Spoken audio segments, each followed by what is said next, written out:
What is going on, my brothers and sisters of YouTube? What is going on, my brothers and sisters of Electroneum?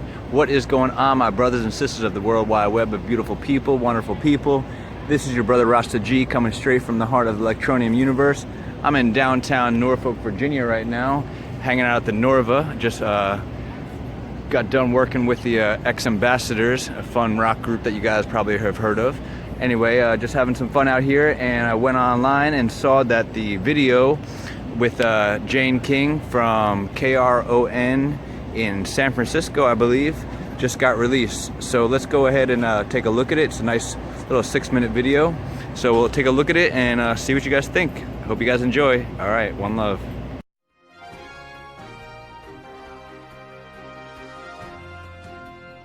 Welcome back. A new era of digital payments is needed to unlock the global economy for more than 1.7 billion unbanked people worldwide. Electroneum says it has developed a revolutionary new digital payments ecosystem that allows anyone to store, send, and receive digital funds via their smartphone. No bank account required. Now with me is the CEO, Richard Ells, to explain how all of this works. Welcome, Richard. Great to have you. Hiya, Jane. Yeah, thank you very much for inviting me on. Much appreciated. So your mobile-based payment solution is powered by ETN. So explain what that is and why that is important. Okay, so lots of people would have heard about cryptocurrencies and Bitcoin and lots of things, but most of those cryptocurrencies are just being used by speculators largely. They're not really in real-world use or not mass real-world use. But we saw cryptocurrency as a way to genuinely solve a real-world problem, which is as you've said at the beginning, 1.7 billion people on the planet don't have access to banking, and it makes it very difficult for them to take part in the global digital revolution that's taken place. You know, the world is a very different place to how it used to be, but they have been left behind.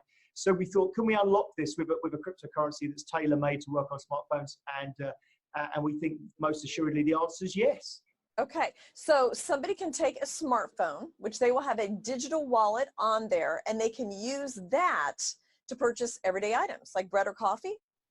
Yeah, and we've already got that working. So we always start out with digital airtime and data. So we start with a cell phone operator and work out a deal with them to enable people to buy airtime and data directly with ETN, and then work on the ground from that point on to enable other people to accept ETN for exactly that, everyday staples, etc.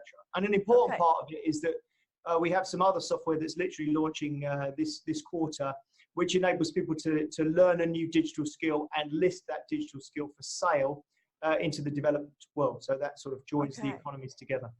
Well, that is really interesting. I want to talk to you about that in just a second. So, so ETN, and just so I understand, is your digital currency. And that is what people will use to make these everyday transactions. That's correct, yeah, and it's very, very simple. It's instant, so it's much like using Apple Pay or something along those lines in terms of its feel. The back-end technology is very different, but of course the end user doesn't really care too much what happens in the back end. All they care is that a value has been transferred from one person to another really, really simply and instantaneously. Awesome. Okay, so your blockchain network is run by NGOs, non-government organizations. So that is where the Unbanked comes into this. And how does that make your currency different? Well, once again, we're quite different in that regard. Lots of cryptocurrencies, most of them actually, are powered by something called proof of work. It means lots and lots of really high power computers churning away, burning through electricity to maintain them. We didn't really like the idea of that. It's not particularly environmentally friendly. In fact, it's hideous environmentally. So we have gone down the route of having trusted authorities, these NGOs that run our blockchain for us. And at the same time, they also happen to be on the ground in the exact places that we're looking to be in. Well, and in a world where people are confused about cryptocurrencies, having an NGO-backed one gives you more credibility, more trustworthiness. I can see that. Indeed, yeah. On the ground, exactly that. It helps us a great deal if somebody that's been around for years and years and years says, actually, these guys are legitimate. There's an awful lot of scams in the cryptocurrency space still. It's a bit like the Wild West still. So once we get through all of that, you know, I think cryptocurrency is going to change the world. but somebody has to be out there leading that and making it happen.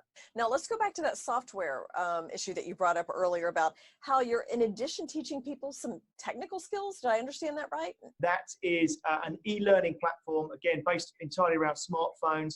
It's backed by us and it's backed by NGOs, so there'll be no cost. So you can learn a new skill, and that may be something extremely simple to start with.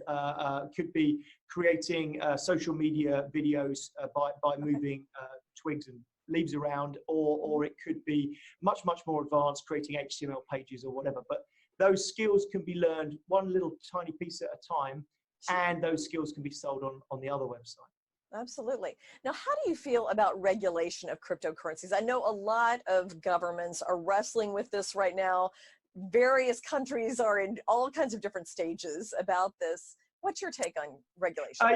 We embrace regulation. We were the first cryptocurrency that embraced KYC AML, which I'm sure your viewers would be aware of what those are. Know your customer and anti-money laundering. So we embrace that European Fifth Directive of AML, and we really embrace regulation because we see that the marketplace needs more of it, not less of it. I understand there is a need for fully decentralized, completely unregulated cryptocurrencies in the space where there is oppressive regimes.